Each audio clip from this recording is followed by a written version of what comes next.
విశాఖ గాజువాక ఉత్పత్తి ఆధారంగా జీతాలు చెల్లిస్తామని ఇచ్చిన సర్క్యులర్ను వెంటనే రద్దు చేయాలి. అఖిలపక్ష పోరాట కమిటీ.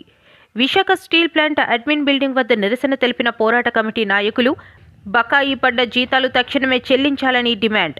విద్యుత్ ఛార్జీలు తగ్గించాలని, హెచ్ఆర్ఏ ఇవ్వాలని డిమాండ్ చేసిన పోరాట కమిటీ స్టీల్ ప్లాంట్లోని కార్మికులకు క్యాంటీన్ సదుపాయం కల్పించాలని డిమాండ్. ధర్నా కార్యక్రమంలో పాల్గొన్న డి ఆదినారాయణ, అయోధ్యారాం, మీరుకొండ రామచంద్రరావు, రమణ, రామస్వామి, అధిక సంఖ్యలో కార్మికులు.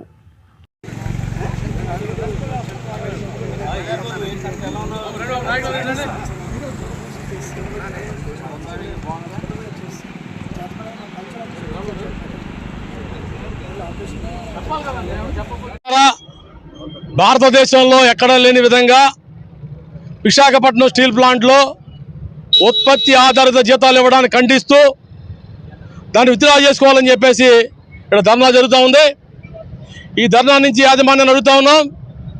లేబర్ డిపార్ట్మెంటు క్లియర్ కట్గా ఉత్పత్తి ఆధారిత జీతాలు తప్పని చెప్పి చెప్పింది. అయినా నువ్వు మళ్ళా జనవరి 1 కూడా ఏ జీతాలు ఇచ్చావు.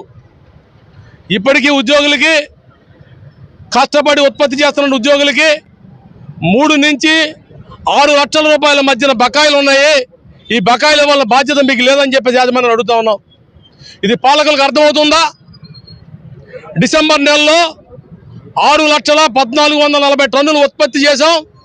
అంటే 100% ఉత్పత్తి జరిగింది. అయినా సరే డిసెంబర్ నెలలో 110 కోట్ల రూపాయలు నష్టాలు వచ్చాయని చెప్తా ఉన్నారు. ఈ నష్టాల కారణం ఏంటి? 15,000 టన్నుల హాట్ మెటల్ దాటితే 10 రూపాయలు మందని చెప్పేసి గతంలో సీఎండీ చెప్పారు. ఇవాళ 19,000 చిల్లర వచ్చినా సరే నష్టాలు వస్తూ ఉన్నాయి. డిసెంబర్ నెలలో 100% ప్రొడక్షన్ వచ్చినా సరే 96%, 93%, 92% జీతాలు ఇచ్చావు. దీనికి కారణం ఏమిటి? మీ విధానాలు, మీ తప్పుడు పాలసీలు, మీ చేతకానితనాన్ని ఉద్యోగుల మీద నెట్టడానికి ప్రయత్నం చేస్తూ ఉన్నారు. దీన్ని ఎట్టి పరిస్థితుల్లో అంగీకరించే సమస్య లేదు.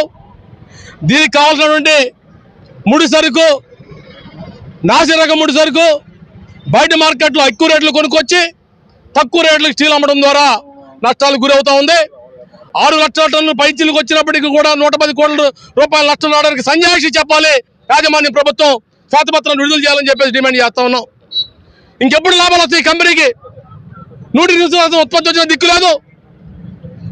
2007 జీతాలు అధికారులు తీసుకుంటా ఉన్నారు. 2012 జీతాలు మేము తీసుకుంటా ఉన్నాం. అంటే 13 సంవత్సరాల క్రితం జీతం ఆర్థికంగా ఇబ్బంది పెట్టి వీళ్ళ కుంగదీసి ఈ స్టీల్ ప్లాంట్ ని దొడ్డిదారిని అమ్మాలని చెప్పి ప్రయత్నం చేస్తుంది ఈ రోజు కేంద్ర ప్రభుత్వం. 3 లక్షల కోట్ల ఆస్తిని ఎవరికో అదానియో అంబానీకో వాళ్ళు కాలు చౌక అప్పచెప్పాలనే ఉద్దేశంతో వాళ్ళ యొక్క దుర్మార్గం చేస్తున్నారు. 18,000 మంది ఉన్న ఎంప్లాయీస్ ని 9,000 తగ్గించారు.